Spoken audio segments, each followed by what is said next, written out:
بسم الله الرحمن الرحيم. الرحمن علم القرآن، خلق الإنسان علمه البيان. الشمس والقمر بحسبان، والنجم والشجر يسجدان. والسماء رفعها ووضع الميزان، ألا تطغوا في الميزان، وأقيموا الوزن بالقسط ولا تخسروا الميزان. والأرض وضعها للأنام، فيها فاكهة والنخل ذات الأكمام، والحب ذو العصف والريحان. فبأي آلاء ربكما تكذبان؟ خلق الإنسان من صلصال كالفخار، وخلق الجان من مارج من نار. فبأي آلاء ربكما تكذبان؟ رب المشرقين ورب المغربين، فبأي آلاء ربكما تكذبان؟ مرج البحرين يلتقيان، بينهما برزخ لا يبغيان. فبأي آلاء ربكما تكذبان؟ يخرج منهما اللؤلؤ والمرجان. فبأي آلاء ربكما تكذبان؟ وله الجوار المنشآت في البحر كالأعلام.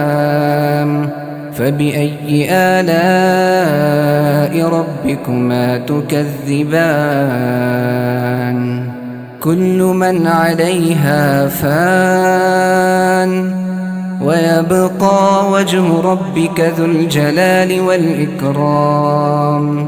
فبأي آلاء ربكما تكذبان؟ يسأله من في السماوات والأرض، كل يوم هو في شأن.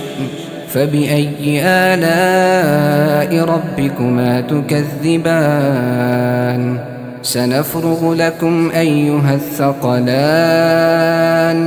فبأي آلاء ربكما تكذبان؟ يا معشر الجن والإنس إن استطعتم أن تنفذوا من أقطار السماوات والأرض فانفذوا، لا تنفذون إلا بسلطان. فبأي آلاء ربكما تكذبان؟ يرسل عليكما شواظ من نار ونحاس فلا تنتصران. فبأي آلاء ربكما تكذبان؟ فإذا انشقت السماء فكانت وردة كالدهان. فبأي آلاء ربكما تكذبان؟ فيومئذ لا يسأل عن ذنبه إنس ولا جان. فبأي آلاء ربكما تكذبان؟ يعرف المجرمون بسيماهم فيؤخذ بالنواصي والأقدام. فبأي آلاء ربكما تكذبان؟ هذه جهنم التي يكذب بها المجرمون، يطوفون بينها وبين حميم آن. فبأي آلاء ربكما تكذبان؟ ولمن خاف مقام ربه جنتان، فبأي آلاء ربكما تكذبان ذواتا أفنان فبأي آلاء ربكما تكذبان فيهما عينان تجريان فبأي آلاء ربكما تكذبان فيهما من كل فاكهة زوجان فبأي آلاء ربكما تكذبان متكئين على فرش بطائنها من استبرق وجنى الجنتين دان فبأي آلاء ربكما تكذبان فيهن قاصرات الطرف لم يطمثهن إنس قبلهم ولا جان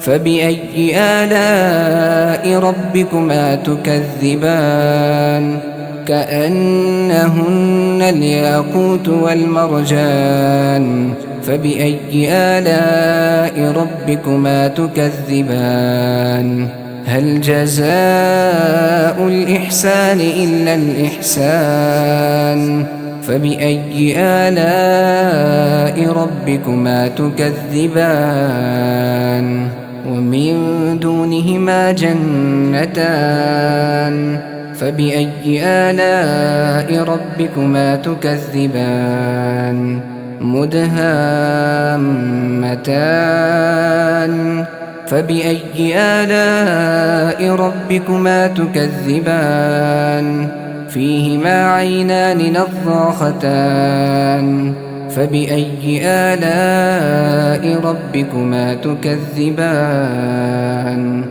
فيهما فاكهة ونخل ورمان فبأي آلاء ربكما تكذبان فيهن خيرات حسان فبأي آلاء ربكما تكذبان حور مقصورات في الخيام فبأي آلاء ربكما تكذبان لم يطمثهن إنس قبلهم ولا جان